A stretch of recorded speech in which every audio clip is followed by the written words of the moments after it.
사람 몸 받기 힘드나 지금 받고 있으며 불법 듣기 힘드나 지금 듣고 있으니 이 몸 받은 금생에 제도 못되면 언제 또 생일받아 이 몸이 제대했으냐.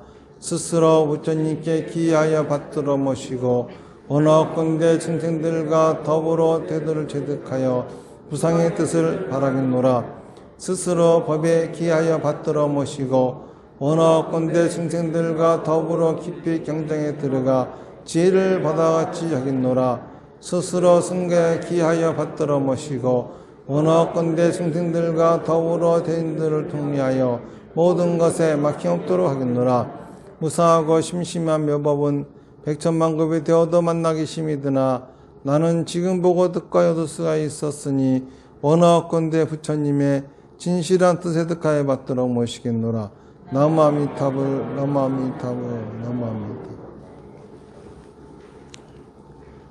오늘이 석가모니 부처님 진신사리 친견법회 하는 날인데 이제 사리탓도 거의 완성이 돼가고 있죠.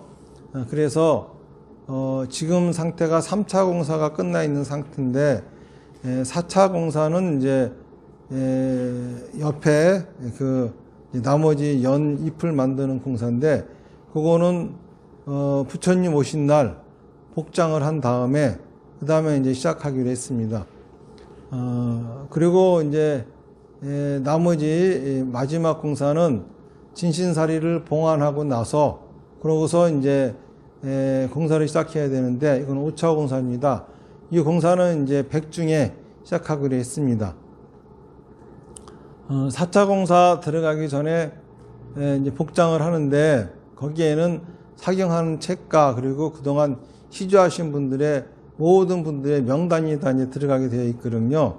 그래서 처음에 생각하기에는 이 명단은 1000년 동안이라도 보관될 수 있는 창호지에 한지에 써서 그리고 이제 인쇄를 해가지고 없어지지 않는 잉크로 인쇄를 해가지고 넣어야 되겠다 생각하고서 그 종이도 사다 놓고 그리고 또 인쇄소도 이제 다 알아봤어요. 그러면서 근데 이거를 늘 함을 어떻게 해야 될까라고 생각을 하다가 저는 이제 이 방수를 해야 되니까는 왜 그 전기 배전판 같은 거 할 때 쓰는 이게 방수 박스가 있다 하더라고요. 그래가지고 그거를 알아봐가지고 그걸로 특수 제작을 해서 넣어야 되겠다 생각을 했는데 우리 그 위원장님께서 느닷없이 보기 안 좋으니까는 옥으로 합시다 그러시는 거예요. 그래가지고 이제 옥으로 하려고 옥을 이제 알아봤습니다. 봤더니 이게 그렇게 큰 상자를 만들 만한 옥이 없어요. 옥이 있어도 이제 조각조각 붙여야 되고 별로 안 좋죠. 그래서 이제 같이 생각을 하다가 생각해낸 게 그러면 그 도자기로 합시다. 도자기는 숨도 쉬고 그 안에 있는 것들도 잘 보관이 되어지니까는 그래서 이제 도자기로 하기로 하고 알아봤는데 또 이제 고려청자가 그 1000년 동안 지금도 보관이 되어 있잖아요. 그래서 고려청자로 하자고 해가지고 고려청자를 만드는 원산지인 강진에 가면서 그러면 이 상자에다가 문양을 넣어야 되는데 그냥 밋밋하게 할 수도 없고 어떤 문양을 넣을까 궁리를 하다가 제가 생각해낸 게 한지에다 쓸 게 아니라 그 진신사리의 유래와 시주하신 분들의 모든 명단을 그냥 도자기에다 그냥 넣자 이렇게 이제 생각을 했어요. 그러면서 근데 그게 과연 다 들어갈 수 있을까, 그게 가능할까 이제 생각을 하면서 갔죠. 그러니까 어차피 오랫동안 보관하는 건데 도자기에다가 이름을 새겨놓고 놓으면은 뭐 천년만년 갈 거 아니겠습니까? 그러니까는 그게 그리고 사경책이야 뭐 저 책자야 세월이 지나면 부패돼서 없어지겠죠. 하지만 적어도 유래하고 시주하신 분들의 명단은 없어지지 않겠다는 생각에 가서 알아봤더니 또 그 고려청자를 만드는 문화재 우리나라 그 무형문화재라고 하시더라고요. 그분이 시간 내로 할 수가 있다고 하면서 거기서 이제 고려청자 기법에서 나온 유약을 가지고 바르면은 이거는 뭐 천년 만년 지나도 글자가 안 지워집니다. 아이고 잘됐다. 그래가지고 이제 그렇게 하기로 했습니다. 그래서 이제 명단을 쭉 정리해 보니까는 이제 물론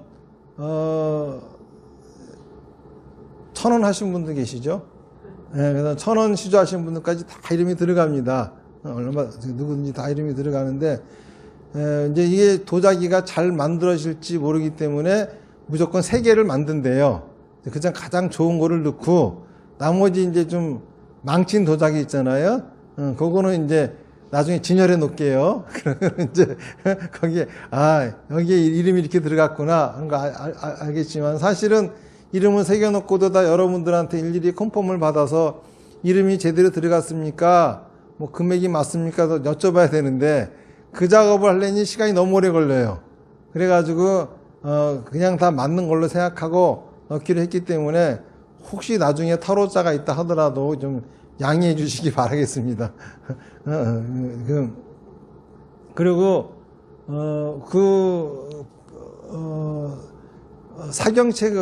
사경책하고 원래 건선문에 들어갈 시주할 분들은 며칠 날 마감하기로 했었죠?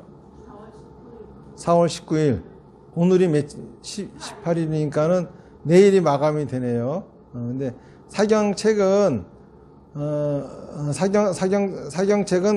이게 뭐 만들어져서 넣어도 되기 때문에 뭐 4월 초파일 날까지 뭐 만약에 넘치면은 이제 넘치는 건 아웃이지만은 들어갈 수 있으면 그때까지 오시는 분들은 넣어드리겠지만은 이 명단은 빨리 이제 넘겨줘야 돼요. 그러니까는 4월 19일 내일이죠. 내일로 마감을 해야 될 것 같네요. 만약에 하시고 싶은 분이 계시다 그러면은 일단은 신청하셔도 됩니다. 신청하시고서 만약에 이제 내가 신청을 했는데 그러니까 거기다 이제 넣고 싶은 생각이 있는데 신청을 하고 싶은데 지금 내가 그런 시주를 할 수 없다 그런 분들은 부처님 오신 날이 아니라 백중 전까지 사리탑 오차공사 할 때까지 이제 아마 하시면 되지 않을까 싶은 생각이 듭니다. 그런데 부처님하고 한 약속이니까는 지키지 못할 약속을 하면 큰일 나겠죠. 차라리 복 받으려다가 벌 받는 격이 되겠죠. 그러니까 그런 거는 하지 않으셨으면 합니다. 어쨌든간 그렇게 해가지고 이제 4차 공사는 부처님 오신 날을 기점으로 시작할 거고요. 그리고 부처님 오신 날 우리가 다 같이 만들어진 그거를 에다가 사경책을 넣어서 탑 안에다가 봉안하는 그런 의식을 할 겁니다. 그리고 백중에는 이제 진신사리를 모실 터인데 석가모니 부처님 진신사리뿐만이 아니라 여기에는 이제 부처님 10대 지자사리라고 하는데 목련 확실하지는 않아요. 목련 존자와 사리불 존자의 사리다라고 얘기는 하더라고요. 이제 거기에 같은 탑에서 모셔왔기 때문에 또 부처님하고 같이 들어가야 됩니다. 그래서 이제 그 사리함은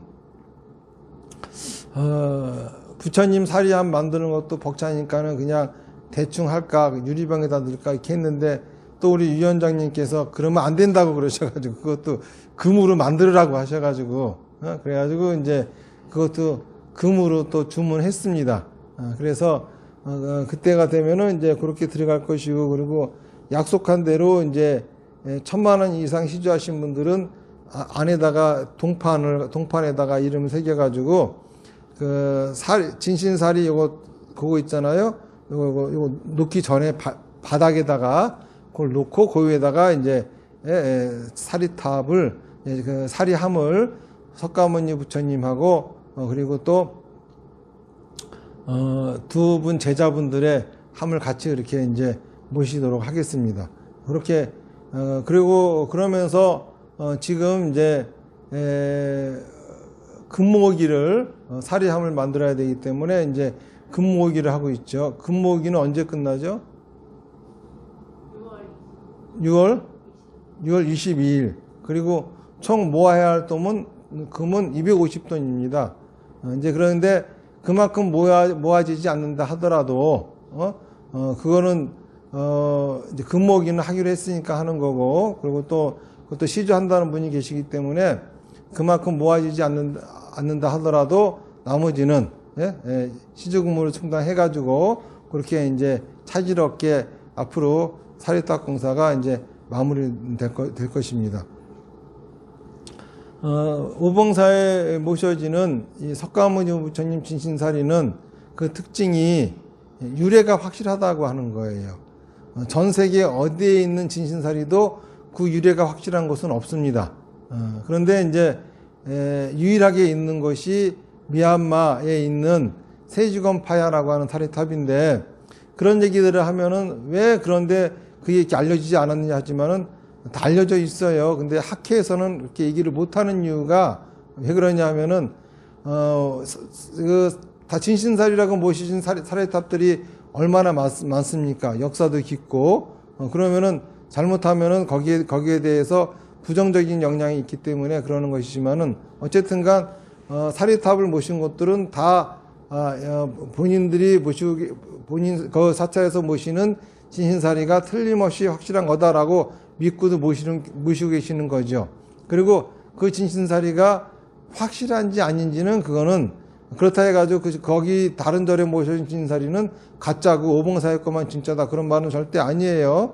왜냐하면은 아쇼카 왕이 9개국으로 진신사리를 보냈는데 그 중에 9개 나라로 보내준 진신사리는 그다음 행방을 모르는 것이고, 그리고 오로지 미얀마로 전달되어진 진신사리만이 행방을 알 수 있는 거죠. 그래서 그 진신사리가 세지곤파야의 바간에서 사리탑이 세워졌고, 그것이 또 징기스칸에 의해서 파괴되었을 적에 샤카인이라고 하는 곳에 옮겨져서 일부가 옮겨져 사리탑이 세워졌고, 또 거기에서 지진을 인해서 무너지는 바람에 오봉사로 오시게 됐고, 이런 유래가 있는 거예요.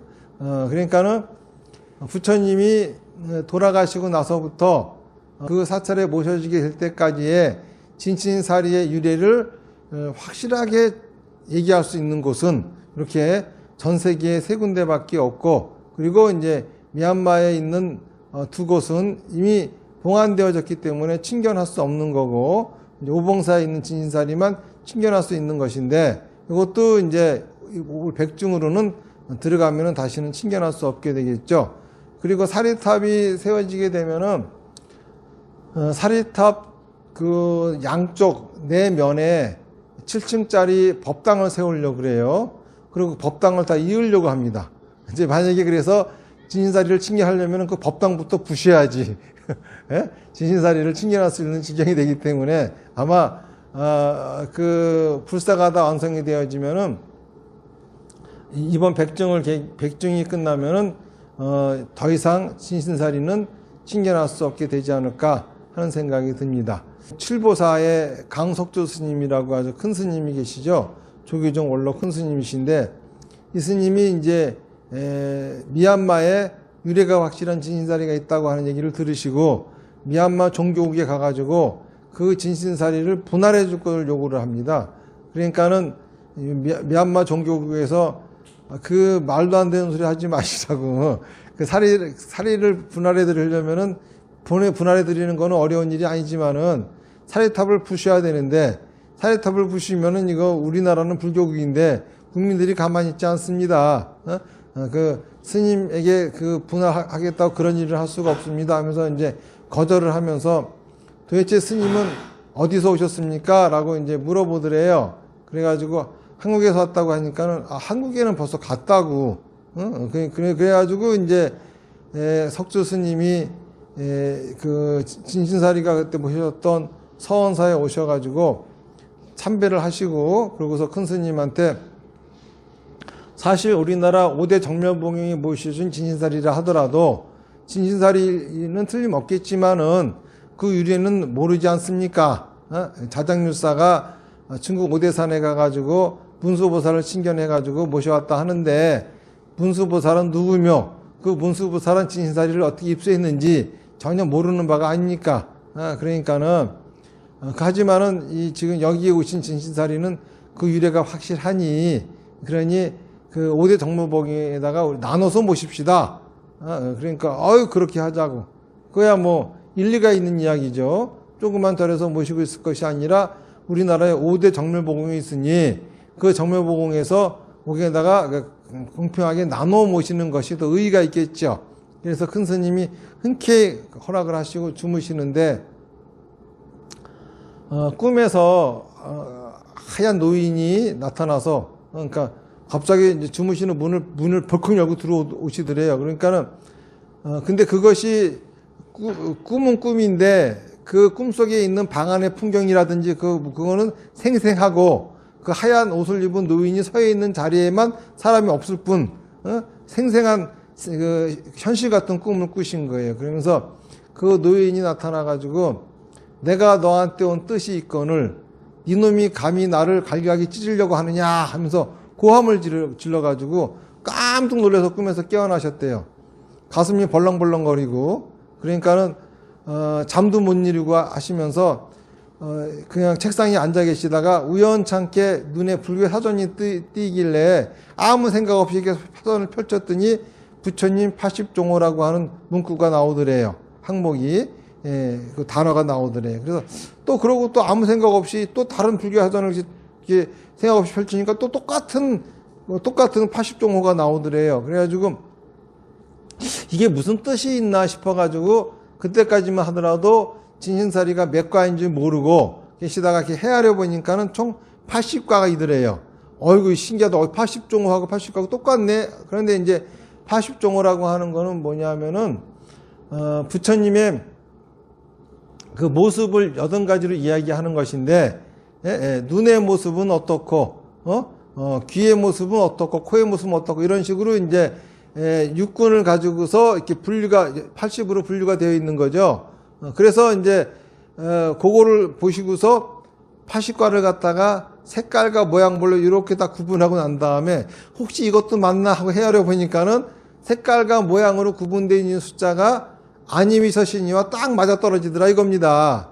그래가지고 저기 그림에다가 이제 이거는 이 이렇게 써놨지만 그게 눈, 귀 이런 데서 나온 살이라고 한 소리가 아니에요. 그렇게 맞아 떨어지더라 하면서 이제 깜짝 놀라셔가지고 80과가 오신 뜻이 있구나 생각을 하시면서, 그러면서 이제 이거를 하면 안 되겠다 싶어서 이제 그 큰 스님한테 전화를 드려서 어저께 여차여차 이러한 꿈을 꿔서 이거는 무슨 뜻이 있는가 본데 사리를 분할해서는 안 되겠습니다. 그랬더니 그러냐고. 그러면은 그 큰 스님께서 나중에라도 불탑을 잘 세워달라고 그렇게 이제 말씀을 하셨어요. 그러고 나서 이제 그런 일이 있고 나서 이제 불교계에서 소문이 퍼져가지고 그 칭견 법회를 하자는 열화와 같은 이제 요청들이 있었던 겁니다. 그런데 이제 큰 스님의 주장은 칭견 법회를 하면은 신도들이 시주를 하고 또 입장료도 받는다고 하니 수익금이 있을 터인데, 그러면 그 수익금은 한 푼도 쓰지 말고 우리가 사리탑을 세우는데 해야 됩니다. 그랬더니 그거를 주체를 하려고 하는 분들이 그렇게는 안 하겠다. 일부만 드리겠다. 그러니까 큰 스님이 안 한다라고 이제 거절을 하셨는데, 그 당시 그 서원사 신도의 회장인 분이 이제 큰 스님의 허락을 안 받고 멋대로 그거를 하겠다고 이제 한 겁니다. 그래서 할 수 없이 이제 그 칭견법회가 거행되어졌는데 1988년도에 오셔가지고 1989년도 올림픽 끝나고 나서 올림픽 체조 경기장에서 이제 칭견법회를 했었었죠. 여기 우리 백거사님도 그때 오셔서 칭견하셨다고 하시더라고요. 처음 여기 그 칭견법회 처음 시작하는데 오셔가지고 그때 그 사리가 칭견하고서 어디로 사라졌는데 아무래도 그거 같다고 해가지고 이제 오셨다고 하는데, 그래서 이제 그 진신사리 칭견법회가 이제 끝나고 나서 영리를 목적으로 하셨던 분들이 전부 다 안 좋은 최후를 많이 하셨어요. 그래서 그 당시에 그 신도 회장이셨던 분도 부인하고 똑같이 암에 걸려가지고 그리고 그분이 이제 큰 스님이 그런 거 하지 말라고 했는데 그런 거 하니까는 이런 일이 생긴 것이다. 그러시면서 이제 시주를 권유하니까는 시주를 권유해가지고 저 밑에 아래에 법당하고 이제 유사체를 짓게 되고 그분은 돌아가시고 이제 부인은 암에서 그 말기인데 살아나셔가지고 이제 사시다가 얼마 전에 돌아가셨죠. 이런 일이 있고 난 다음부터 큰 스님이 이제 진신사리를 신경하지 못하도록 하고 이거는 잘못하면 큰일 나겠다 싶어가지고 금고 속에다 넣어두고 계셨던 겁니다. 그러다가 이제 요즘 그렇게 사리탑을 세우기를 발언하면서 여러분들이 칭견할 수 있게 된 것인데 어쨌든간 진신사리가 큰 스님한테 오시고 또 제가 또 시붕하게 되고 그리고 또 오봉사의 사리탑이 세워지게 되는 거 이 모든 것들은 다 어떠한 의미가 있지 않나 싶은 생각이 들어요. 사실 그 부처님의 진신사리 이거는 불교하고 아무 상관이 없는 거예요. 불교라고 하는 거는 석가모니 부처님 가르침이잖아요. 상관이 있다고 하면은 그 석가모니 부처님의 유골이다라고 하는 것 외에는 아무런 의미가 없어요. 석가모니 부처님은 열반하시면서도 진신사리에 친경해서 복받아라 이런 말씀하신 적이 한 번도 없습니다. 거꾸로 불제자들이 부처님이 돌아가시고 난 다음에는 우리는 뭐에 의지해야 됩니까? 그러니까 누구한테 의지해야 됩니까? 그랬더니 이제 부처님이 그 후계도 내 법을 누구한테 전한다 이런 것도 하지 않으셨어요. 거꾸로 그렇게 하면 안 된다 그랬어요. 그러니까는 선종에서 하는 것처럼 무슨 뭐 부처님이 법이 1조가 누구 2조가 누구 뭐 달마 해가며 하는 거 이거 부처님 말씀하고 틀린 거예요. 부처님이 하지 말라고 하는 짓들을 하는 겁니다. 그거는. 그러니까는 불교도로서는 해서는 안 될 행동들인데 자꾸 뭐 요즘은 깨달음을 얻어서 법을 전한다고 했었는데 그거 불교 아니에요. 그렇게 말하는 거는. 어쨌든가 그렇게 하시면서 자등면 법등면 그러셨어요. 너 자신에 의지하고 그리고 나의 가르침에 의지해라. 너 자신에 의지하라고 하는 건 너의 생각대로 살고 그리고 너의 생각을 지혜롭게 하는 나의 가르침에 의지해라. 이게 이제 석가모니 부처님 가르침이셨지 뭐 사리에 참배하라는 등 이런 말씀 하신 적이 없어요. 그리고 또 불교는 신비스러운 종교가 절대 아니에요. 신비주의가 아니에요. 이제 사람들이 불교에서 무슨 뭐 신묘장구 대단하니 하고 무슨 멸업장 진원 외우고 진원을 외워야 되니까는 마치 뜨뜻미도 모르는 주문 같은 걸 외워야 되니까는 불교가 그런 종교인 줄 아는데 그건 불교는 그런 종교 아니에요. 불교는 굉장히 어떻게 보면은 요즘 말로 얘기하면은 과학적인 종교입니다. 부처님 당시에는 바라문교라고 하는 종교가 있었어요. 그 바라문교는 세상 만사 모든 일은 다 신의 뜻에서 움직이는 겁니다. 그래서 신이 소원을 들어주면은 신한테 잘 비율을 맞추면은 원하는 소원을 이루어지고 신한테 밑보이면은 원하는 소원을 이루긴커녕 재앙이 따르고 한다라고 생각하는 게 그게 이제 바라문교예요. 그러니까는 사람들이 전부 다 일이 잘 되고 안 되는 거는 마치 로또 복권에 당첨되듯이 어떤 운이 재수가 좋아야지 되는 거기 때문에 재수가 좋으라고 비는 것밖에는 사람들한테는 방법이 없었었죠. 그런 사람들한테 석가모니 부처님이 신 그런 거는 없다. 있다 하더라도 우리들 인생에 영향을 주는 건 아무것도 없다. 우리 인생에 있어서 잘 되고 못 되고 여러 가지 길흉화복이 따르는 것은 그것은 우리들의 업보다. 우리들이 생각하고 말하고 행동한 결과다. 그거를 받는 것이지 다 인과응보지 인과의 도리로서 이루어지는 것이다. 이렇게 말씀하셨어요. 그러니까 인과의 도리를 부정하는 것은 불교가 아닙니다. 무슨 말인지 아시겠습니까? 그런데 왜 그 무슨 정구업진원도 있고 신묘장관 대단한이 있고 뻑하면 능언신주 해가면서 이렇게 주문들을 가지고 불교 난리를 치느냐 하면은 사실 불교가 망하게 된 거는 오래전 일이에요.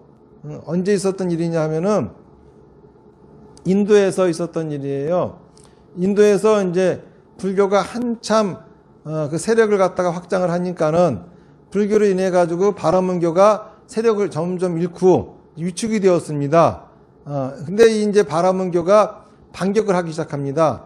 반격을 시작하면서 이제 불교도 막 자기들 부처님들 신으로 개조해가지고 자기들에다 집어넣고 막 그냥 토속 원래 바라문교는 그 아리아족들이 것인데 인도 토속 모든 신앙신까지 다 받아들이면서 새로운 종교로 탄생을 합니다. 그래서 이름이 힌두교가 되죠. 그러면서 거기에서 이제 불교하고 논쟁을 하는데 이게 이제 이 논쟁하는 학파가 니아야 학파라고 하는 거예요. 그냥 논쟁이 아닙니다. 불교계의 스님과 그쪽의 스님이 서로 논쟁을 하다가 지잖아요. 지면은 이제 물어봐요. 개종을 하라고.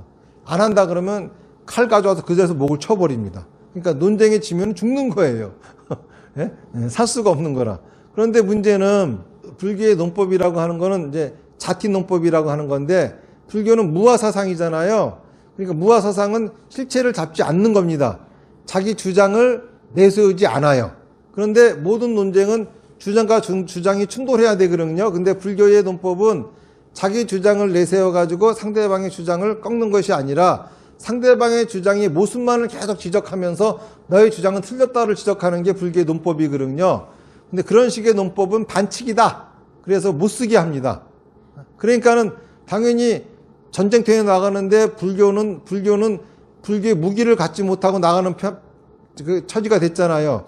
그러니까 당연히 논쟁이 이길 리가 없죠.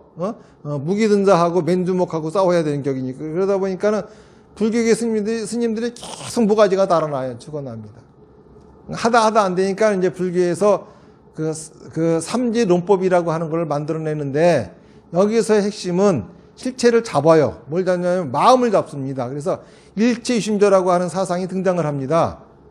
그러면서 이제 불교가 연전연승해가지고 다 아주 평정을 하면서 이제 마치 이 일체이심조라고 하는 견해가 불교에 있어서 가장 은인처럼 되어버리고 그러면서 그게 이제 불교의 일반적인 사상처럼 퍼져나가는데 문제는 일체이심조라고 하는 사고방식에서는 마음이라고 하는 실체를 잡았잖아요. 그러면서 불교의 무아사상이 사라지고 불교의 진리인 연기법이 훼손이 되는 겁니다. 그러다 보니까는 이제 불교에서의 실정법의 핵심은 바르게 생각하고 바르게 말하고 바르게 행동하는 건데 바르게 생각하고 바르게 말하고 바르게 행동하는 것이 뭔지를 모르게 됩니다. 그래서 나오는 것이 바르게 생각한다고 하는 것은 만나라를 생각하는 것이고 바르게 말한다고 하는 것은 다란이를 외우는 것이고 바르게 행동한다는 것은 인드라를 하는 것이다. 그러면서 삼밀과지가 나면서 여기 밀교가 됩니다. 그러니까는 다시 말해서 그런 신비주의로 빠지게 된 거. 그러면서 이제 불교도 힌두이즘화 돼버리거든요. 요거는 이제 불교가 망했기 때문에 나온 모습이에요. 그러니까는 그런 무슨 불교에서 진언이 외우고 이거는 물론 불교 경전에도 등장하는데 이 불교 경전들은 그때 망하고 나서 진언들이 막 포함이 되어져 가지고 아미타불 무슨 본심미묘 진언 대단하니 이건 별게 다 있어요 그냥. 그러니까는 그래서 이제 저희 오봉사에서는 어떤 의식을 하더라도 진언을 하지 않아요. 하지만은 반야신경에서 아제아제 바라아제 바라성아제 모지사바에는 진언이라기보다는 이거는 실제로 해석이 가능한 거예요. 예? 가자 저 언덕으로 어서 가자 이런 식의 해석이 가능한 문구거든요. 이거는 이제 인도말을 그냥 인도말처럼 쓰는 것이지 신비스러운 진언이라고 할 수는 없는 겁니다. 이제 이런 거죠. 그래가지고 이제 오봉사에서는 그렇게 쓰지는 않지만 어쨌든간 여기서 제가 말씀드리려고 하는 것은 불교라고 하는 종교는 신비스러운 종교가 아니라고 하는 거예요. 그런데 진신사리에 우리가 의지해가지고 거기다가 불사를 하고 또 복을 빌고 하는 거는 신비스러운 거잖아요. 무슨 얘기인지 아시겠죠? 그러니까 요거는 그렇기 때문에 불교하고는 상관이 없는 것이다. 이런 얘기예요. 무슨 말인지 아시겠죠? 그렇지만은 특이한 것은 석가모니 부처님의 진신사리탑에 모여서 사람들이 기도를 하니까는 다 소원성취 하더라. 그 바람에 이제 사리탑으로 사람들이 구름같이 몰려들기 시작하면서 그러면서 대승불교라고 하는 것이 시작이 됐거든요. 사리탑을 중심으로 대승불교가 시작이 된 거예요. 그런 거 보면은 대승불교의 기원부터를 본다 하더라도 진신사리에는 우리가 알지 못하는 특별한 어떤 힘이 있어가지고 그래가지고 거기에다가 그 칭견하고 또 진신사리 탑에 불사하고 뭐 이런 거를 하면은 소원이 이루어진다라고 하는 거는 그냥 불교 교리로 설명할 수 없는 거지만은 그런 거는 있다라고 하는 거는 틀림없는 사실이죠. 우리가 이제 신비스러운 일, 그거는 우리가 알 수 없기 때문에 부정할 수도 없는 거고 긍정할 수도 없는 거잖아요. 하지만은 이전까지의 경험이나 이런 걸 통해 가지고 그런 일이 있다라고 하는 거예요. 그리고 어떤 연유인지는 모르겠으나 신신사리가 그러한 연유로 오봉사에 오셨으니 저 진신사리는 석가모니 부처님 유골이고 석가모니 부처님은 우리 불교도들이 가장 존경하는 스승님이니 그분의 무덤을 잘 해드리는 거는 당연한 일 아니겠습니까? 저는 그렇게 생각하죠. 그러면은 석가모니 부처님께서는 이렇게 말씀하셨어요. 우리 모두의 길흉화복은 자기의 업보에 달린 것이다 이렇게 말씀하셨거든요. 이 업이라고 하는 거는 뭐냐면은 생각과 말과 행동이 업이에요. 원래 업은 우리나라 말로 번역하면 지시죠. 그런데 삼업을 얘기하죠. 신업, 구업, 의업. 신업 몸으로 하는 짓이니까 행동이 되겠고요.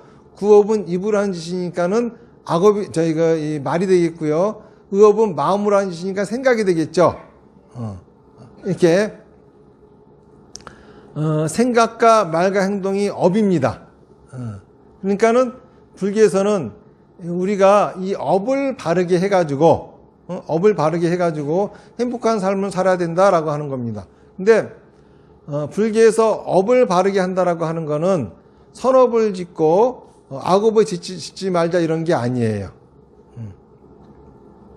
제가 오늘은 불교의 개에 대해서 여러분들한테 이제 말씀을 드리려고 이 얘기를 지금 꺼내고 있는 중인데 개라고 하는 거는 부처님하고 약속이죠. 부처님하고 약속이에요. 우리들은 부처님하고 약속도 잘 안 지킵니다. 불교도들은. 다들 보면은 절에서 가서 보면은 이제 우리 오개라고 받죠. 오개 받고 나서 그 다음부터 안 지키죠. 스님들도 무슨 삼인이 삼위계 받고 안 지켜요. 거기다가 지키지도 않으면서 또 비구계까지 받습니다. 비구니계도 받고. 사실 약속이라고 하는 거는 안 지키려고 하는 겁니까? 지키려고 하는 거잖아요. 그렇죠? 불교 신자가 부처님하고 한 약속을 안 지킨다고 하는 거는 비양심적인 거예요. 그러면서 그거를 불교라 그러고 있고 약속도 안 지키는 사람들이 스스로가 스님이라 그러고 또 스스로가 불교 신자라고 말한다고 하는 자체가 잘못된 거예요. 그러면은 도대체 우리가 왜 그 지키지도 못한 약속을 자꾸 하게 되었느냐 이거부터 말씀을 드리면은 여러분들이 알고 있는 개는 부처님의 개가 아니기 때문에 그런 거예요. 분명히 경전에 나와 있는 것처럼 부처님의 개라고 하는 것은 부처님의 가르침에 입각해가지고 수립이 되어져야 되는 겁니다.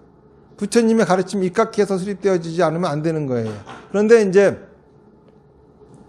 석가모니 부처님이 말씀하신 이제 율장, 계율장이라고 하는 거는 어떻게 보면은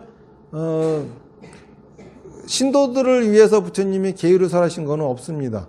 다 스님들을 위한 거예요. 다시 말해서 단체 생활을 하기 위해 가지고 나왔던 규범인 것 뿐이지.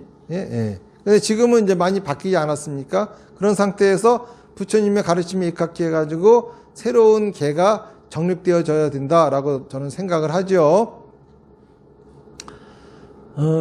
개라고 하는 것 자체가 이제 인도 말로 보면은 시라라 그래요.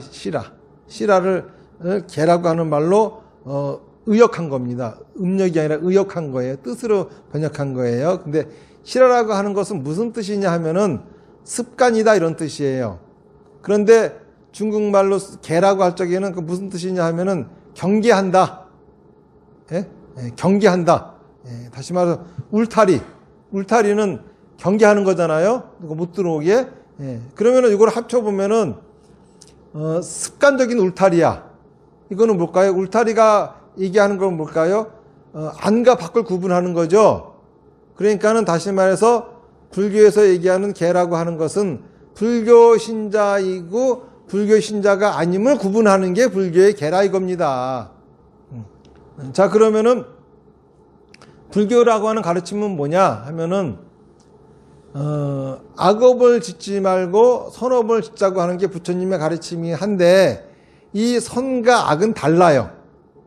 세속의 선이라고 하는 것은 나와 남에게 이롭게 하는 것이고 악이라고 하는 것은 나와 남을 해롭게 하는 게 세속의 선과 악입니다.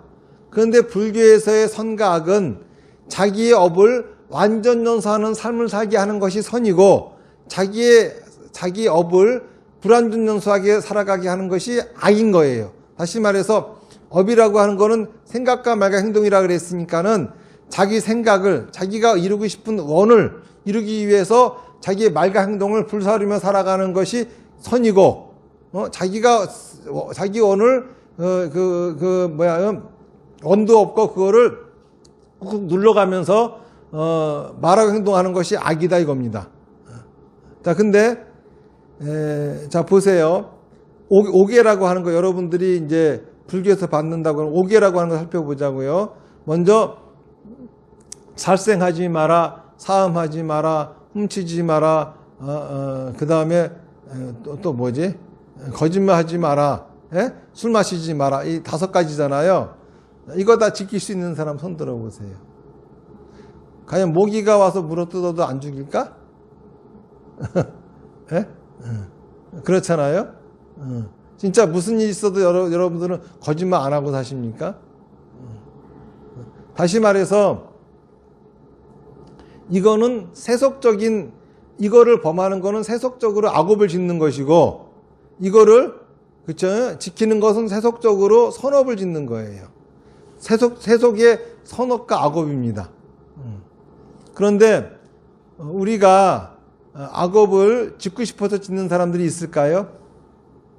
우리가 선업을 짓고 싶지 않아서 안 짓는 사람이 있을까요? 그렇지 않아요.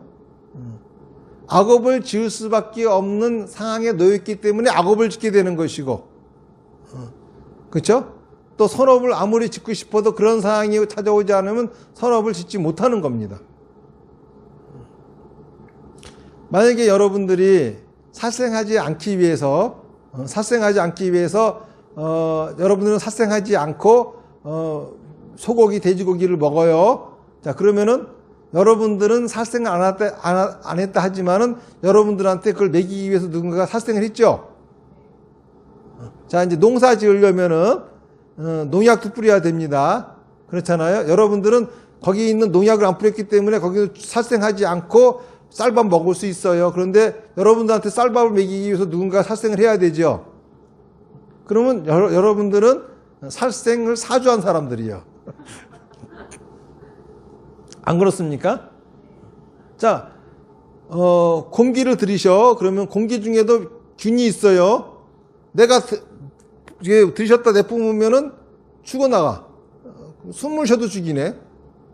물 한 컵에도 거기도 분명히 생명체가 들어있어요. 그 생수라 그래. 살아있는 물은 살아있는 생명체가 들어있으니까 생수예요. 근데 생수가 아닌 죽은 물을 먹어봐. 그럼 여러분은 죽어요. 물 안 먹고 살 수 있는 분 손 들어보세요. 아무도 없어요. 무슨 재주로 여러분들이 살생 안 하고 살 겁니까 도대체? 살생 안 할 재주가 없어요. 안 그렇습니까? 애가 쓴 약을 안 먹겠다고 막 발부둥 쳐. 그러면 그걸 약을 먹이려고 거짓말로 있잖아요. 예? 맛있는 음식처럼 가려가지고 싹 먹이죠. 거짓말 한 거지. 예? 예. 왜 그런 거짓말 왜 해? 그렇잖아요. 그런데 사람들이 불교를 잘못 알고 있는 거는 불교는 그 세속적인 악업을 짓지 않고 선업을 짓는 거라고 착각을 합니다. 그런데 그 오계를 받아가지고 설사 지킨다고 하는 사람들 그 자체가 다 위선을 떨고 있는 거예요. 지킬 수 없는 겁니다. 우리가 아무리 악업을 짓고 싶지 않아도 그러한 연이 되면은 악업을 지을 수밖에 없고, 또 우리가 아무리 선업을 짓고 싶어도 선업을 지을 연이 닿지 않으면 절대 지을 수 없는 거예요. 그런데 세상은 이 인과의 도리가 틀림없기 때문에 악업을 지으면은 분명히 그 악업보를 받고, 선업을 지으면 그 선업보를 받는 거라. 그렇죠? 살생을 했으면 틀림없이 거기에 대한 대가를 치러야 되는 것이고, 거짓말을 했으면은, 사음을 했으면은, 도둑질을 했으면은, 술을 마셨으면은 충분히 거기에 대한 대가를 치르는 거죠. 술 마셔봐야 다음날 변기 껴안고 통곡하고 있죠. 다 그만한 대가를 다 치르는 거라. 무슨 말인지 아시겠습니까?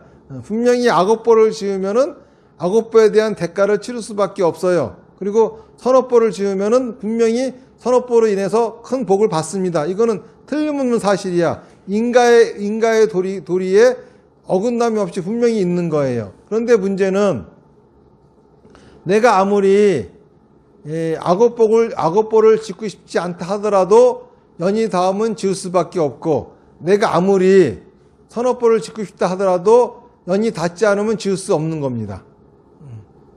그런데 문제는 선업보를 지어서 복을 받아야 행복하고 악업보를 지어서 벌을 받으면 불행하다. 이거는 아니라는 거라. 단지 선업보를 지어서 내가 복을 받을 적에는 행복함을 느끼는 것이고, 악업보를 지어서 내가 벌을 받을 적에는 불행함을 느낄 뿐이지 그게 진짜 행복과 불행은 아니다. 이런 얘기인 거죠. 그러면 뭐가 진짜 행복이냐 하면은, 진짜 행복이라고 하는 것은 내가 지은 업이 선업이건 악업이건, 그쵸? 설사 내가 악업을 지어서 그 벌을 받는다 하더라도 피하지 않고 달게 받고자 하는 마음, 이게 바로 행복이고, 내가 지은 악업보는 절대 안 받으려고 도망치는 마음, 그 생각, 이게 바로 불행이다 이겁니다. 그러니까는 부처님의 가르침은 자기 생각을 자기 생각을 이루기 위해서 사는 거예요. 자기가 원하는 걸 이루기 위해서 어쩔 수 없이 악업도 짓고 또 재수도 없는 선업도 짓게 되는 겁니다. 하지만은 악업을 지었으면은 악업을 지은 대가를 충분히 받을 각오를 하면 됩니다. 이 세상에 강한 사람은 어떤 사람인지 아세요? 약점이 없으니까 강한 사람이에요. 약점이 없으니까는. 약점이 하나도 없는 사람은 강한 사람이에요. 그런데 이 세상에 약점이 하나도 없는 사람이 있을까요? 있을 것 같아요? 없을 것 같아요? 없을 것 같죠? 근데 있어요. 약점이 하나도 없는 사람이 있어요. 어떤 사람인지 아세요? 약점은 뭐가 약점이냐 하면은 자기의 약점을 감추려고 하는 게 약점이야. 무슨 얘기인지 아시겠습니까? 진짜 약점은 자기 약점을 숨기려고 하니까 약점이야. 근데 자기의 약점을 숨기려고 하지 않으면은, 자기 약점을 다 감당하려고 한다고 하면은 약점은 약점이 아니에요. 그 약점이 없는 사람이 될 수 있는 거지. 그 약점이 없는 사람이 바로 제일 강한 사람이라. 부처님 말씀은 이렇게 살아야 행복한 것이다 라고 하는 거예요. 내가 지은 업보가 나는 죄는 벌은 받고 싶지 않아. 그러니까 지금부터 절대 벌을 안 받을 그러한 좋은 일만 생기 칭찬만 들을 수 있는 그런 업보를 지을 거야. 그렇게 살아가는 게 불행한 거라 이거라. 그게 바로 인생을 불행하게 사는 지름길이다 이겁니다.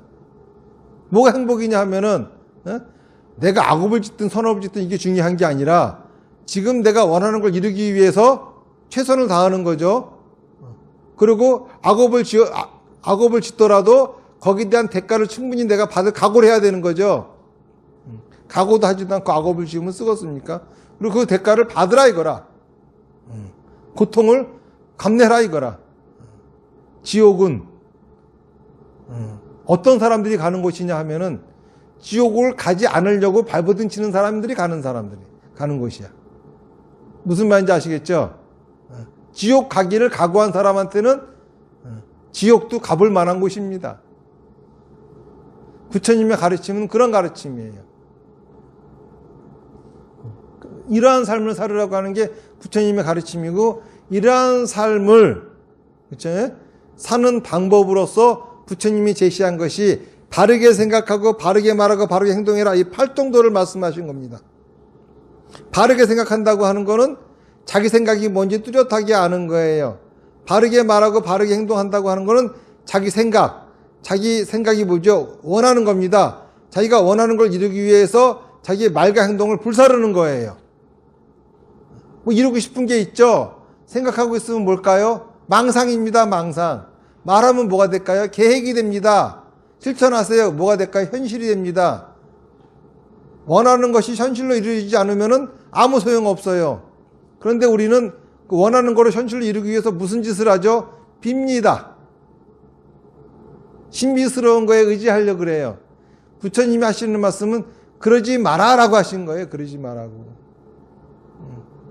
부처님이 하신 말씀은 그러지 말고 자기 생각을 원하는 거를 명확히 해서 말하고 행동해 봐라 이겁니다. 근데 이게 만만치가 않아요. 그래서 특별한 도구가 만들어졌죠. 이 도구가 뭐죠? 사마타, 비파사나, 다나바라멜이다 이겁니다. 그러니까는 사마타라고 하는 거는 여러 가지 방법이 있어요. 그 중에서 제가 가르쳐 드리는 것이 합장하고 나무아미타불 하는 겁니다. 합장하고 나무아미타불을 쭉 해보세요. 그러면서 뭘 할까요? 마음을 놓는 겁니다. 마음을 놓으면은 마음이 어디로 가죠? 불편한 곳으로 갑니다. 그러면 당연히 나는 불편한 곳으로부터 벗어나고 싶겠죠? 그게 바로 내가 원하는 게 되는 겁니다. 그게 바로 내 생각이야. 그게 바로. 내가 지금 뭘 하고 싶은지 명확해진 거예요. 여러분들 뭐 하고 싶으세요? 없어요? 그럼 여러분들은 생각이 지금 없는 겁니다. 무슨 말인지 아시겠죠? 뭐 생각이 반드시 있어야 되는 건 아니야. 생각이 없을 때도 있어. 안 그렇습니까? 사람이 좀 목적지 와서 좀 쉬었다 가는 것도 있어야지 말이야. 계속 하고 싶은 것만 있어야 되는 건 아니죠. 그런데 이것이 너무 길면은 못 쓰겠죠. 이것이 너무 길면은 지금 산송장이 됐다는 소리야.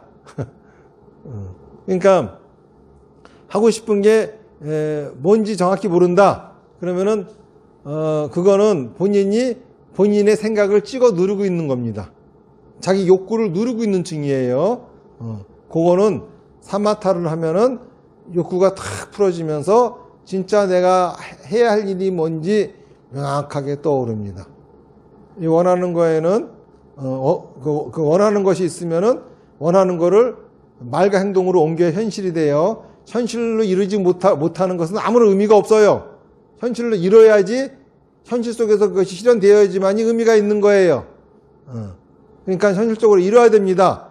이루려면은 제대로 해야 되겠죠.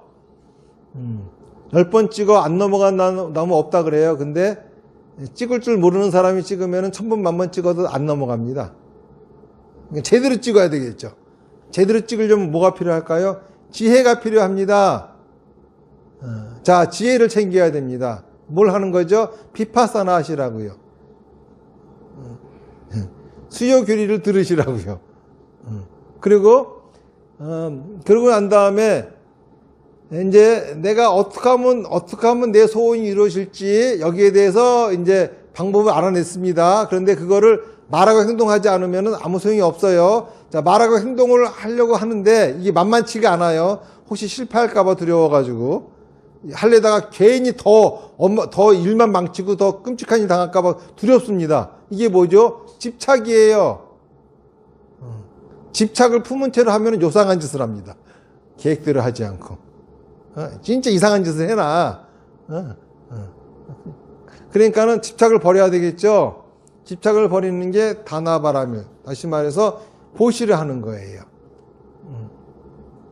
자, 그래서 내가 사마타에서 원하는 것이 생겼고, 그리고 그거를 이루기 위해서 지혜로운 생각까지 갖게 되었고, 집착을 내려놨어요. 그래서 나도 모르게 내가 원하는 걸 이루기 위해서 말하고 행동했습니다. 자, 그랬더니 원하는 것이 이루어질 수도 있고 이루어지지 않을 수도 있겠죠. 이루어지지 않는 게 더 행운이에요. 이루어지는 것보다. 왜 그런지 알아요?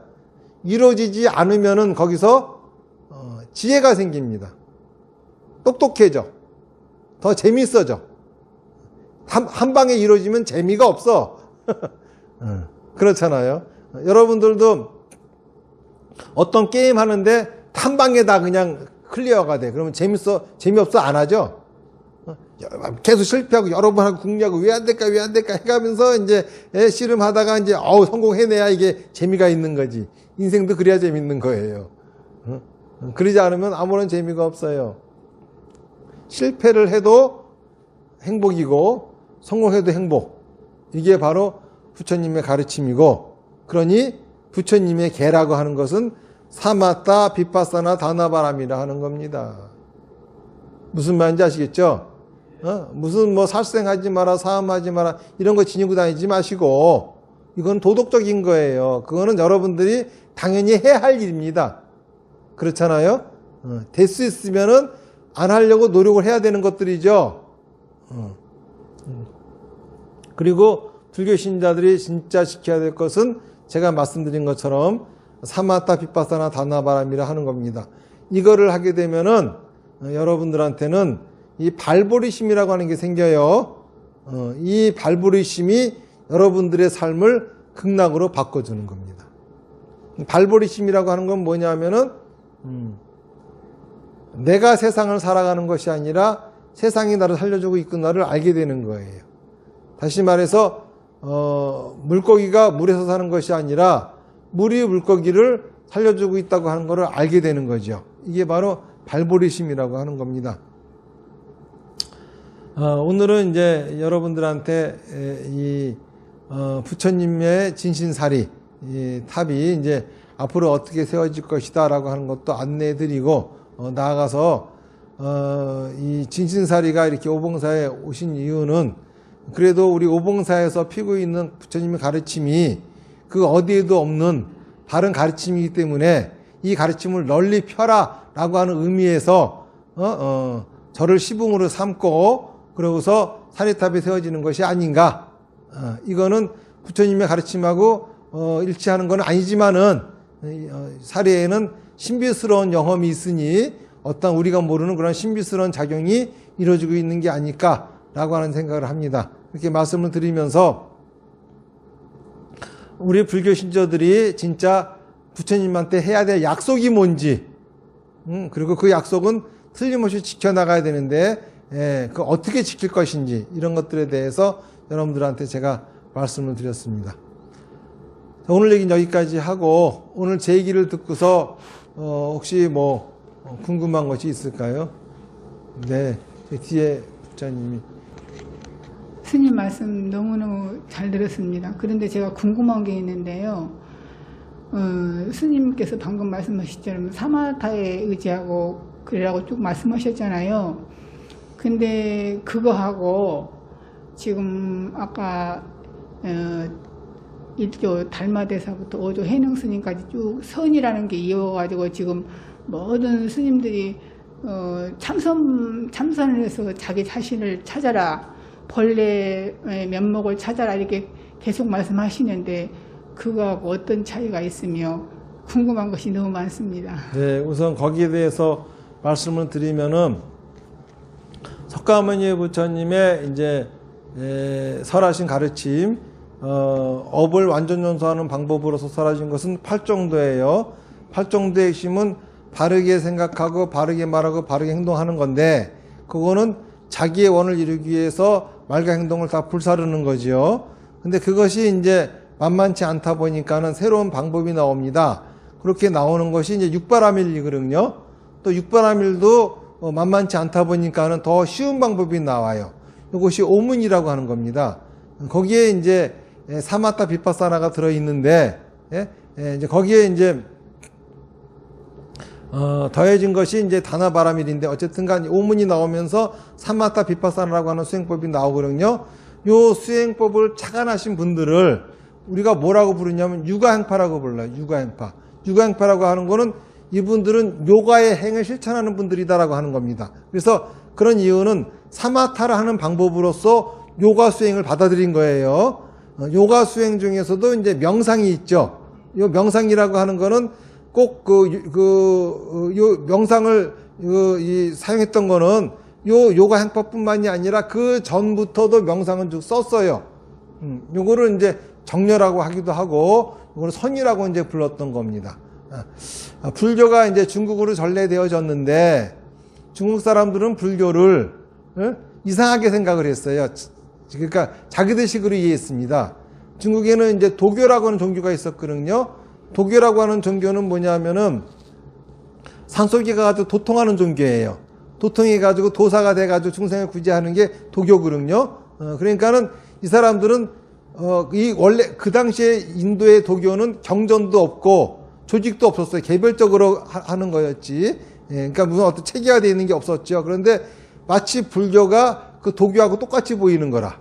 스님들이 결혼하지 않고 석가모니 부처님의 일생도 혼자 출가해가지고 도통해가지고 도사가 돼가지고 중생제도 하다 돌아가신 걸로 착각을 한 거예요, 이 사람들은. 그래서 이제 불교를 선진 도교로 받아들입니다. 그래서 중국에서 불교 그러면 그냥 불교가 아니라 선진 도교예요. 근데 불교 자체는 원래 깨달음을 얻는 게 중요한 게 아닙니다. 왜냐하면 깨달음이라고 하는 것도 삼법인 12연기 4성제 8정도를 깨닫는 게 깨달음이거든요. 내용이 정해져 있어요, 불교의 깨달음은. 그런데 도교에서의 깨달음은 정해져 있는 게 아닙니다. 막연해요. 뭔지 모르게 무의를 깨닫고 뭐 이래가면서 막연한 이제 그러니까 어떤 정의화되어 있는 게 아니기 때문에 지가 깨달았다 그러면 이제 깨달은 거야. 굉장히 주관적이고 객관적으로 우리가 그걸 증명할 길이 없어요. 근데 불교는 깨달았다 그러면 증명할 길이 있거든요. 저 사람이 하는 말이 삼법인 12연기 4성제 8정도의 그 뜻을 제대로 알고 하는지 안 하는지 보면은 진짜다 아니다 확인할 수가 있는데 도교는 확인할 길이 없어요. 근데 재밌는 게 이제 이 사람들이 이제 불교를 이렇게 받아들이면서 이제 도교식으로 깨닫기 위해서 불교를 씁니다. 그러면서 시작한 게 불교의 그 선법 있잖아요. 선을 갖다가 이제 깨달음의 방법으로 쓰는 거야. 그러면서 그들의 깨달음은 정해져 있지 않으니까는 또 정해줍니다. 정해줘가지고 이제 누가 인가를 해줘야 되는 거야. 이제 이거를 이런 식으로 이제 내려간 거거든요. 그러면서 이 사람들은 원래 불교는 기본적으로 생산활동을 하면 안 됩니다. 스님들은 석가모니 부처님께서 항상 탁발하라 그랬어요. 탁발해서 그 신도들에게 시주를 받아서 먹고 살으라 그랬거든요. 그래야지만이 항상 중생들하고 함께 해야 되니까는. 그런데 이 도교화, 그러니까는 이 불교 탈을 쓴 이 도교는, 그렇게 하지 않고 산속에서 지들끼리 도 닦아요. 그러면서 이제 백장청규를 만들어냅니다. 그러면서 하루 일하지 말으면 먹지 마라 이래 가면서. 그런데 문제는 조선시대 불교가 탄압을 받았어요. 산속에 숨어 살다 보니까 요 선종의 백장청규가 딱 제격이야, 그냥. 그러니까 이제 그거 가지고 연명을 해낸 거죠. 그 어려운 시절을. 그런 거기 때문에, 선종에서 말하는 선은 불교가 아니라 도교라고 생각하시면 돼요. 그리고 중국에서 만들어진 신흥 종교라고 불교의 영향을 받고 도교와 짬뽕되어진, 달마로부터 시작되는 새로운 종교라고 시작하면 되는 거지. 그거를 불교라고 받다가는 부처님 가피력 하나도 못 받아요. 그랬는데 지금 우리 불교가 제가 생각하기로는요. 저도 이 책을 보다 보면 지금 우리 석가모니 부처님 가르침이라는 게 지금 스님이 말씀하신 것처럼 그렇게 학설이 내려 있다는 걸 제가 책을 보고 많이 알았거든요. 근데 지금 우리나라 스님들이 아주 저명하신 스님들도 스님처럼 그런 말씀을 안 하시거든요. 그게 좀 제 나름대로 혼란이 오고요. 또 이거는 다른 면인데 제가 보기에 우리 지금 현재 불교가 너무너무 위험한 상황에 있지 않나. 제가 생각이 하는 불자로서 너무 염려스러워서 그렇습니다. 스님 죄송합니다. 근데 지금 스님 이런 말씀을 드려야 될지 모르겠지만은 스님들에게 잘못된 면을 보지 말고 오로지 부처님 법만 믿고 불자라서 수행해 나가라 이런 스님들도 계시는데요. 그것도 불자로서 부처님 법을 이렇게 불자들한테 가르치신 스승님들이라고 저는 우리 스님들 생각하시거든요. 근데 그 스승님들이 바르게 쓰지 못하고 바르게 앉지 못하고 이렇게 불교를 한마디로 말해서 타락하고 있는 스님들이 너무 많은데 저는 진실한 불자로서 그게 너무 안타깝고 어떻게 해야 이 정화가 되나 이런 주제넘은 생각도 좀 하고 그렇습니다. 네, 네. 우선 우리가 그 불교를 믿기 위해서는 첫 번째로 삼보에 귀해야 돼요. 삼보라고 하는 것은 부처님과 가르친가 스님인데 그 중에 제일 먼저 귀해야 될 게 스님이에요. 왜 그러냐 하면은 여러분들은 불교를 공부하지 않았기 때문에 불법을 알 수가 없고 불법을 알 수 없으니 부처님을 만날 수가 없어요. 여러분들이 만날 수 있는 건 오로지 조각품인 불상뿐이라. 진짜 부처님 만나려면은 가르침을 들어야 되거든요. 그러면은 스님을 만나야 돼요. 스님을 만나려면은 스님을 알아볼 수 있어야 됩니다. 다시 말해서 택법을 할 수 있어야 돼요. 그러니까 그러기 위해서는 스님을 알아보려면 뭘 해야 되냐 하면은 어떤 게 진짜 불교인지 아닌지를 생각하면 안 돼요. 내가 지금 어떻게 살아야 되는지가 중요합니다. 무슨 말인지 아시겠습니까? 어떤 법이 불교인지 따위는 중요하지 않아요. 지금 내가 태어나서 세상을 살고 있어요. 이런 내가 지금 어떻게 살아야 되는지 여러분들은 다 방황하고 있어요. 뭘 어떻게 해야 될지. 그렇잖아요. 아이를 키워도 어떻게 아이를 키워야 잘 키우는 건지. 그렇잖아요. 사업을 하면 어떻게 하면 잘 되는 건지. 예? 또는 나아가서는 있잖아요. 나아가서는 내 인생살이 어떻게 살아줘야지 제대로 사는 것인지 헷갈려요.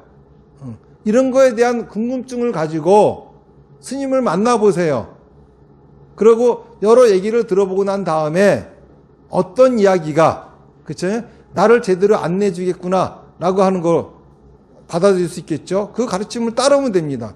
그 사람이 바로 나의 스님인 거예요. 그리고 그 스님을 만났으면은 스님을 버리세요. 가르침을 들으려면 스님을 집착하면 안 돼. 스님을 버려야 됩니다. 또 가르침을 통해서 부처님을 만났으면 가르침을 또 버리세요. 무슨 말인지 아시겠습니까? 스님은 사람이에요. 여러분들하고 똑같아요. 화도 내고, 그쵸? 또 여러분들이 갖고 있는 똑같은 욕심이 다 있어요. 단지 스님한테 내가 들어야 할 것은 인생을 어떻게 사는 게 제대로 사는 것인지 이것만 들으면 됩니다. 무슨 말인지 아시겠죠? 스님께 귀의하고 제대로 귀의했으면은 가르침을 만나게 됩니다. 가르침에 귀의하고 가르침을 통해서 부처님을 만났으면 부처님께 귀의하세요. 이 삼보에 귀의하기가 첫 번째입니다. 그리고 특히 여러분들이 만약에 여기 있는 이 오봉사 주지인 서진 스님을 스님으로 생각하고 따르겠다라고 한다고 하면은 다른 걸 따라봐야 아무 소용 없습니다. 사마타 비파사나 다나바라미를 하는 거야. 예? 그걸 하라고 계속 주장하고 있으니까는 그 말대로 그거를 해서 여러분들이 있잖아요. 여러분들이 행복해져야 됩니다. 부처님의 가르침은 분명히 그래요. 그 해심경이라는 경전에 나와 있는 것처럼 경전이란 듣고, 그쵸? 믿고 실천했으면은 결과가 나와야 돼요. 그렇잖아요? 여러분들이 지금 한국불교에서 듣고 있는 그 이야기 생각해 보세요. 열심히 수행하면은 깨닫서 부처가 된다. 열심히 수행한 사람 많습니다. 근데 왜 부처가 되는 사람이 없어요? 뭔가 잘못된 거 아닙니까? 부처님의 가르침이 아니란 소리야. 부처님의 가르침은 듣고 믿고 실천하면 결과가 나와야 됩니다. 저는 어떻게 가르치죠? 저는 사마타, 비파사나 다나바라미를 하세요. 그래서 여러분들이 원하는 것을 이루기 위해서 여러분들의 삶을 불살라 보세요. 실패하든 성공하든 행복해집니다. 결과 나옵니다. 무슨 얘기인지 아시겠죠? 예? 그러한 가르침을 믿고 따라할 줄 아는 겁니다. 그리고 스님을 볼 적에 상으로 보지 마세요. 머리 빡빡 깎고 해석은 입었다고 스님이고, 그쵸? 큰 종단에 소속되어 있다고 스님이고, 그게 아니에요. 머리를 기르고 사복을 입고, 그쵸? 그리고 설사 술을 마시고 고기를 먹고 있다 하더라도 진짜 스님은 변하지 않습니다. 그런 행위로 인해 가지고. 스님은 뭐가 스님이야 하냐면 중생을 구제할 수 있는 능력, 그게 뭐냐면 부처님의 가르침을 올바로 전할 수 있는 능력이 있어야 스님이에요. 부처님의 가르침을 올바로 전할 수 없는 사람은 스님이라고 할 수가 없는 거죠. 그래서 그런 상태를 뭐라고 하냐면 사입이라 그러는 거야. 사가 뭐냐 하면은 닮았어. 껍데기는 닮았어. 근데 아니야. 내용이 아니라 이거라. 무슨 말인지 아시겠죠? 그러니까 여러분들 맨날 상벌이라 이렇게 열심히 했잖아요. 근데 이 상을 못 버려. 상 좀 버리고 사세요. 그쵸? 상 다 버리고 뭐만 딱 갖고 있냐 하면은 내가 인생을 어떻게 살아야 되지? 어떻게 사는 게 행복한 거지? 내가 앞으로 남은 삶을 어떻게 살아야 되는 거지? 이 질문을 갖고 길을 구해보세요. 그러면은 여러분들은 분명히 스님을 만나게 될 거고, 그 스님이 안내하는 대로 부처님의 가르침을 듣게 될 거고, 부처님을 만날 것이고, 여러분들에게도 발부리심이 생겨서 죽어서 극락이 아니라 살아서 극락을 살게 될 겁니다. 또 다른 질문이 있나요? 누가 또 질문하시네. 오늘은 질문들을 많이 하시네. 서포 잘 들었습니다. 스님 귀한 가르침, 참 진정한 불교의 정수고, 스님은 정법으로 불교를 가르치는 걸로 내가 이제 알고 있거든요. 근데 스님, 불교에서 보면, 부처님이 근기에 따라서, 근기에 따라서 중생들을 가르쳤다 아닙니까? 네. 방편법으로 중생들을 가르쳤는데, 지장경도 보면 음물이나 못으로서도 남자로서도 중생을 제도한다 했는데, 너무 정법으로, 너무 불교 정수로 들어가면 중생 제도하는 게 조금 중생들이 좀 어렵고, 이게 무슨 소리가 달 날아가던 소리 너무 어려우니까, 윗바사나 이렇게. 그래갖고, 그렇게 하면 좀 유연성이 떨어지지 않을까. 중생은 우리 학원기고, 지금, 오타각서에서, 중생들은 좀 좀 개도 지키면서, 복도 좀 짓고, 좀 기도도 하면서, 이렇게, 불교를 하고 싶은데, 너무 스님같이 정법으로 가버리면 중생들 어려워서, 이게 좀 하기가 좀 힘들지 않을까. 알겠습니다. 지금 이제 마치 정법, 그러니까는 기도도 하지 말고 빌지도 말고 이렇게 이제 알아들으셔가지고 하시는 말씀 같은데, 사마타를 하잖아요. 사마타를 하게 되면은 사마타 하는 게 여러분들이 이제까지 하던 기도잖아요. 해가지고 그거를 나무아미타불 하고 있잖아요. 그러면 사마타를 하면은 마음을 논다 그랬죠. 마음이 어디로 가죠? 불편한 곳으로 갑니다. 그럼 불편한 것을 해결하고 싶겠죠. 그러니까 사마타를 잘하게 되면 나도 모르게 빌게 됩니다. 그런데 그냥 기도는 빌어가지고 소원을 이루는 거잖아요. 근데 진짜 불교는 빌어서 소원 이루는 게 아니야. 비는 마음이 돼야 돼. 얼마나 간절해졌어. 그치? 간절해졌으면은 이 간절함이 빌어서 이루어지는 거는 로또 복권 당첨되듯이 소원이 이루어지는 거지만은, 예? 그 다음에 사마타 비파사나 다나바람을 하게 되면은 로또 복권 당첨이 아니라 확실하게 이루어집니다. 왜냐하면은 실패를 거듭해 가면서 반드시 성공에 이르게 되거든. 무슨 말인지 알겠습니까? 10번 치고 안 없는 것처럼 10번을 제대로 찍게 됩니다, 그냥. 그래가지고 기어코 넘어뜨립니다.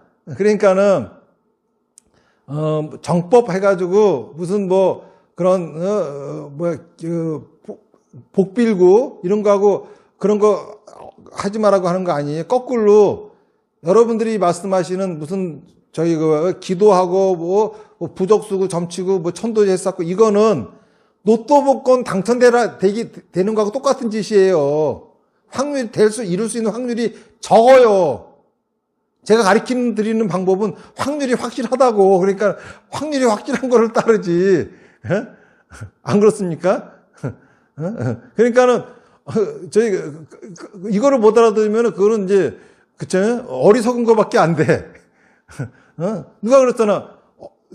그냥 공부를 하면은 되는데, 공부하는 방법을 제대로 공부하면은 1등 할 수 있는데, 공부를 안 하고 맨날 빌다고 해가지고 합격하려고 하는 거 자체가 이게 좀 멍청한 거 아닙니까? 그렇잖아요.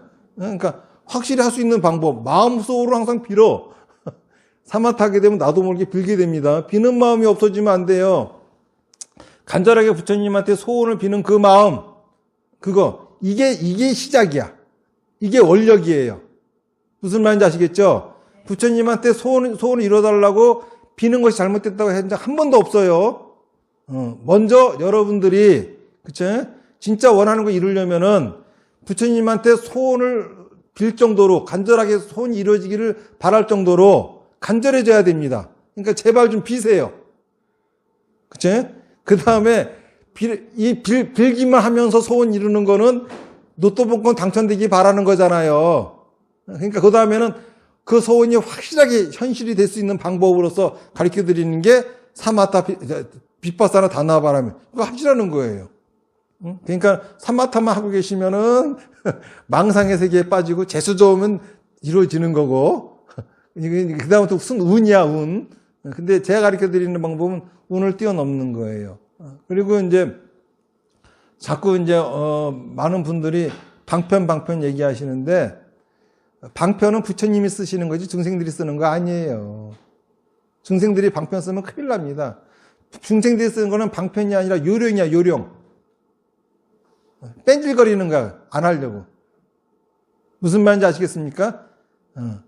방편은 뭐냐 하면은 부처님의 경전이 방편이고, 석가모니 부처님 이 땅에 오시기에 방편이고, 이게 다 방편이지. 예? 예. 부처님 부처님 제자 중에서도 방편을 좋아하는 분이 계셨어요. 이 양반은, 신통을 부려가면서 사람들을 불러 모읍니다. 그러면서 이제 법을 설하니까는 부처님께서 하지 마라. 왜 그러냐 그랬더니 우선 방편을 써야 사람들이 구름같이 모이지 않겠습니까? 저렇게 모인 사람들한테 나는 이 부처님이 가르침을 설합니다. 그러니까 부처님이 그 사람들이 모인 거는 네 재주를 보러 모였지 법문 들으러 모인 게 아니기 때문에 절대 그 사람들은 법문 들을 기회가 없어서 알아듣지 못한다. 그러니까 그렇게 긁어 모아봐 소용이 없는 거야. 진짜 부처님의 가르침을 듣고 싶어 하는 사람들이 와야 되는 거죠. 그렇잖아요. 그래서 점쳐주고 부적 써주고 천도제 해주는 절은, 예? 예, 그걸 원하는 사람들만 그걸로 가. 무슨 말인지 아시겠습니까?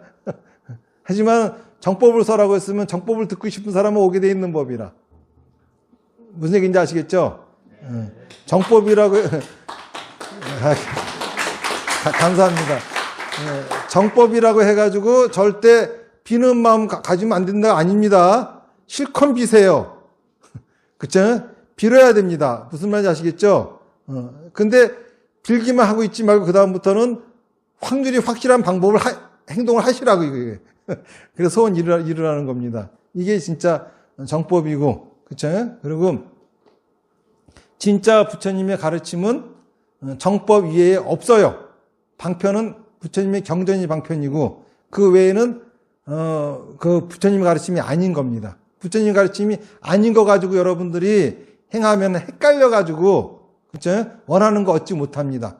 부처님의 가피력은 부처님이 시키신 거를 해야 가피력을 얻는 거지. 부처님이 시키신 게 아니라 조사 스님들이 시킨 거 가지고 해봐야 아무 소용 없어요. 아시겠죠? 네. 또 질문 없으? 또 질문이 또 있다. 이제 한 분만 하고 이제 안 받을 거야. 감사합니다. 저는 솔직히 불교 교리에 대해서도 솔직히 정확히 모르고 불교가 어떤 종교인지도 이제 뭐 나이가 조금씩 먹어감에 따라서 이제 저기 새롭게 받아들여지는데요. 어느 절에 갔더니 거기 큰 스님께서 지장전을 열심히 기도하라고 하셨거든요, 저한테. 그래서 지장전을 이제 기도를 하면 뭐 그러니까 스스로 뭐 영가들도 천도가 되고 그리고 뭐 발복도 할 수 있고 뭐 이런 이제 그런 얘기를 많이 해주셨어요. 그래서 저는 지장전이라는 거를 솔직히 그때 알았고 그리고 지장보살님에 대해서도 또 이렇게 지장전을 읽음으로써 또 새로이 알게 됐고 그래서 이렇게 기도를 이제 많이 하게 됐거든요. 그러니까 그렇게 하는 것도 맞는지 네, 궁금해서. 이제 대승불교에 와서는 이제 부처가 된다라고 하는 개념이 깨달음이 아니라 중생을 다 제도하고 번뇌를 다 끊고 뭐 등등 이렇게 이제 삼가를 증득하는 것이 이 부처가 되는 걸로 바뀌면서 이제 그 많은 보살님들이 등장을 해요. 그런데 그 보살님들을 크게 나누면은 불교를 믿는 사람들을 도와주는 보살님이 계시고 불교를 믿지 않는 사람들에게 불교를 믿게 만드는 보살님이 계세요. 불교를 믿지 않는 사람들한테 불교를 믿게 만드는 보살님이 지장보살님이라. 나머지는 다 불교를 믿는 사람들을 케어하시는 보살님들이고 그런데 이제 요 무슨 지장보살님이 이 지장경에 의해 가지고 영가천도 뭐 여러 가지 말들을 많이 하는데 부처님 분명히 말씀하셨거든요. 여러분들의 길흉화복은 신 탓도 아니고 조상 탓도 아니고 당신들이 지은 인가 그 업보에 의한 그 업보를 받는 것이다. 인가응보다라고 말씀하셨어요. 그러니까는 지장기도 열심히 해서 영가천도가 된다 해가지고 내가 하는 일에 길흉화복은 아무 상관이 없다는 거야. 단지 돌아가신 분들을 위해서 내가 효를 다한다는 거죠. 그런데 더 중요한 거는 돌아가신 분들을 위해서는 사람이 살아있을 적에는 그 사람 몸을 보고 이름을 불렀죠. 죽으면 이제 뭘 보고 이름을 부를 거야? 어디 이름을 부를 데가 없으니까 이름을 허공을 떠돌거든요. 그래서 위패를 만들어 드리는 거라. 이런 것부터 시작하는 거예요. 그리고 이제 무슨 기도를 하면 맞느냐라고 하는 것 자체가 잘못된 거예요. 대승불교에서는 이제 그 삼존불, 부처님이라고 하는 개념이 소승불교에서는 깨달음을 얻은 분이 부처님이지만은 대승불교에는 깨닫게 해준 진리가 부처님으로 변해요. 그러면서 삼신불 사상이 나오는데 첫 번째가 이제 법신불, 진리 그대로. 그 다음에 보신불, 중생을 구제하고자 원을 세운 부처님. 그 다음에 응화신불, 이거 중생을 구제하시는 활동을 하시는 분이에요. 그래서 이제 법신불은 진리 그대로 비로다나불이라 그러고 보신불은 아미타불이고 그리고 응화신불은 석가모니 부처님 비롯한 모든 분들이라. 그러니까는 이 응화신 분들은 누구냐 하면은 아미타불에게 중생들을 인도하시는 분이에요. 무슨 말인지 아시겠죠? 그러니까 영업맨들이라. 그러니까는 영업맨한테 매달리지 마시고 아미타 부처님한테 매달리면 됩니다. 아시겠죠? 그냥 아미타 부처님한테는 우선 8대 보살이 있거든요. 그 중에서도 지장보살님이 계시는 거야. 관세보살님은 오죽하면 아미타 부처님을 머리에 이고 다니셔. 대장 한 분만 부르면 담당자가 다 찾아갑니다. 무슨 말인지 아시겠죠? 아미타 부처님 부르면은 영가 문제면 지장보살이 쫓아갈 거고, 그러니까는 민원을 넣어도 제일 위에다 넣으세요. 아무 데나 넣지 말고. 아시겠죠? 그러니까는, 지장보살님 찾는 건 별 의미가 없고, 나무 아미타불을 찾는 게 대승불교의 근본입니다. 예. 마치겠습니다. 나무 아미타불 연불 몇 번 하겠습니다. 시작. 나무 아미타불, 나무 아미타불, 나무 아미타불, 나무 아미타불, 나무 아미타불. 나무 아미타불, 나무 아미타불, 나무 아미타불, 나무 아미타불, 나무 아미타불. 성불하십시오.